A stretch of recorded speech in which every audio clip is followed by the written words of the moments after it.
Delhi Rau's IAS study circle ദുരന്തം പാർലമെന്റിൽ ഉന്നയിച്ച് കോൺഗ്രസ്. കേസിൽ 5 പേരെ കൂടി പോലീസ് അറസ്റ്റ് ചെയ്തു. അപകടത്തിൽ ഒരു വിദ്യാർത്ഥി കൂടി മരിച്ചെന്നും വിവരം പോലീസ് മറച്ചുവെച്ചെന്നും വിദ്യാർത്ഥികൾ ആരോപിച്ചു. സംഭവത്തിൽ ലഫ്റ്റനന്റ് ഗവർണർക്കെതിരെ പ്രതിഷേധവുമായി ആം ആദ്മി പാർട്ടി രംഗത്തെത്തി.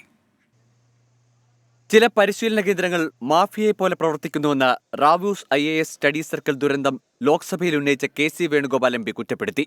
വിഷയത്തിൽ ഉചിത ഇടപെടൽ നടത്തുമെന്നും കേന്ദ്ര സർക്കാർ വ്യക്തമാക്കി. സംഭവത്തിൽ ഒരു ഡ്രൈവർ അടക്കം 5 പേരെ കൂടി പോലീസ് അറസ്റ്റ് ചെയ്തു. ഇതോടെ ആകെ അറസ്റ്റിലായവരുടെ എണ്ണം 7 ആയി.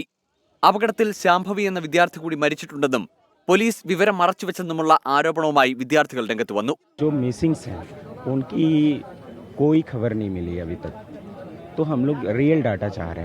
സംഭവത്തിൽ ദേശീയ വനിതാ കമ്മീഷൻ സ്വമേധയാ കേസെടുത്തു. കേസ് ഓഗസ്റ്റ് 2-ന് പരിഗണിക്കും. സ്വതന്ത്ര അന്വേഷണം ആവശ്യപ്പെട്ട് ഹിന്ദു രാഷ്ട്രീയ പ്രവാസി മഞ്ച് എന്ന സംഘടന ഹൈക്കോടതിയിൽ ഹർജി നൽകി. അന്വേഷണവുമായി സഹകരിക്കുമെന്നും മരിച്ചവരുടെ കുടുംബങ്ങൾക്ക് എല്ലാ പിന്തുണയും നൽകുമെന്നും റാവൂസ് IAS സ്റ്റഡി സർക്കിൾ അധികൃതർ അറിയിച്ചു. കുറ്റക്കാരായ ഉദ്യോഗസ്ഥർക്കെതിരെ നടപടിയെടുക്കുന്നില്ലെന്ന് ആരോപിച്ച് ആം ആദ്മി പാർട്ടി ലഫ്റ്റനന്റ് ഗവർണർക്കെതിരെ പ്രതിഷേധം പ്രഖ്യാപിച്ചു.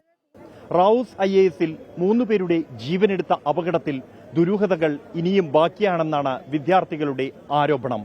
അതേസമയം അനധികൃത കെട്ടിടങ്ങൾക്ക് നേരെയും അനധികൃത നിർമ്മാണങ്ങൾക്ക് നേരെയും നടപടികൾ ആരംഭിച്ചിരിക്കുകയാണ് MCD. ആശിഷ് മട്ടുവിനൊപ്പം ബൽറാം നെടുങ്ങാടി, 24 ഡൽഹി.